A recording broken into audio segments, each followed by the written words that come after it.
పౌర విమానయాన శాఖను ప్రధాని మోడీ ఏరి కోరి తనకు అప్పగించారని అన్నారు రామ్మోహన్ నాయుడు. అంతర్జాతీయ స్థాయిలో భారతదేశ కీర్తి ప్రతిష్టలను పెంపొందించడంలో ఈ శాఖ పాత్ర చాలా ఉందని అన్నారు. ఇంజనీరింగ్ చదవడంతో పాటు విదేశాల్లో తిరిగిన అనుభవం ఉన్నందునే తనకు ఈ శాఖ అప్పగించారని చెప్పారు రామ్మోహన్ నాయుడు. మాటలకు నడిపిస్తాను. నిన్న మోదీ గారితో కూడా కేబినెట్ మీటింగ్ అయిన తర్వాత మాట్లాడాం. ఆయన కూడా వ్యక్తిగతంగా చాలా నమ్మకం నా మీద పెట్టుకున్నారు. చిన్న వయసులో ఉన్నావు కానీ మంచి ఎక్స్పీరియన్స్ నీకు పార్లమెంట్ లో ఉంది, విదేశాలు తిరిగిన ఎక్స్పీరియన్స్ ఉంది, టెక్నికల్ నాలెడ్జ్ నువ్వు ఇంజనీర్ గా ఉన్నావు కాబట్టి ఆ నాలెడ్జ్ ఉంది, దాన్ని సద్వినియోగం చేసుకొని ప్రపంచంలో ఈ సివిల్ ఏవియేషన్ కి ఎంత గ్రోత్ ఉందో ఎంత స్కోప్ ఉందో నేను చూశాను కాబట్టి ఆ బాధ్యత నీ మీద పెడుతున్నాము. నాకు ప్రెస్టీజ్ మినిస్ట్రీ అని చెప్పడం జరిగింది.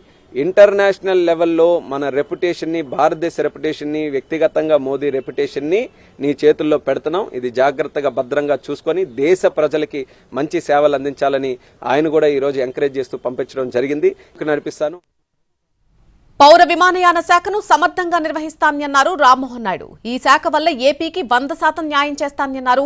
పౌర విమానయాన శాఖ వల్ల ఏపీ అభివృద్ధికి ఎంతో చేయొచ్చని, అందుకోసం తాను కష్టపడతానని అన్నారు. ఎయిర్పోర్ట్స్ అభివృద్ధి, ఉద్యోగ కల్పనలో కృషి చేస్తానని, భోగాపురం ఎయిర్పోర్ట్ ను జెట్ స్పీడ్ లో పూర్తి చేస్తానని హామీ ఇచ్చారు.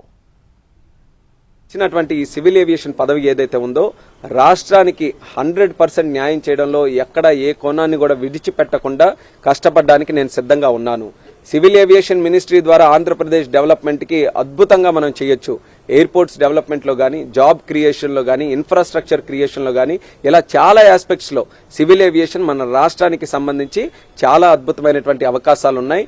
అన్నిటికంటే ముందు టాప్ ప్రయారిటీగా మనం తీసుకుంటే భోగాపురం ఎయిర్పోర్ట్, దాన్ని జెట్ స్పీడ్ లో కంప్లీట్ చేసి దానికి అక్కడ ఇన్ఫ్రాస్ట్రక్చర్ అంతా కూడా పూర్తి చేసి ఇమీడియట్ గా ఒక ఫ్లైట్ ల్యాండింగ్ అయ్యే విధంగా ఒక పక్కా ప్లానింగ్ తో ఒక మిషన్ మోడ్ మీద, వార్ ఫుటింగ్ మీద భోగాపురం ఎయిర్పోర్ట్ ని మేము కంప్లీట్ చేసి ఉత్తరాంధ్రకే ఒక ప్రధాన హబ్ గా ఆ ఎయిర్పోర్ట్ ని మేము తయారు చేయబోతున్నామని కూడా నేను ముందుగా హామీ ఇస్తున్నాను.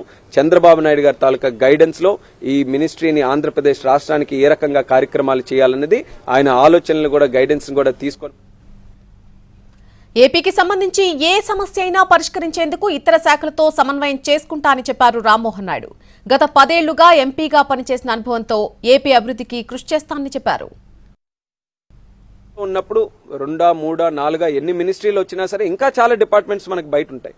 సో ఆ మినిస్ట్రీస్ తో ఎలా కోఆర్డినేట్ చేసుకుంటున్నాం అనేదే చాలా ముఖ్యమైనటువంటిది. అందులో మాత్రం 10 సంవత్సరాలు నేను పార్లమెంట్ సభ్యుడిగా ఉన్నప్పుడు అందరు మంత్రుల్ని కలిసేవాడిని, చాలా పార్టీల్లో చాలా ఎంపీలు నేను కలిసేవాడిని. సో వ్యక్తిగతంగా మంచి రిలేషన్స్ అందరితో కూడా ఉన్నాయి.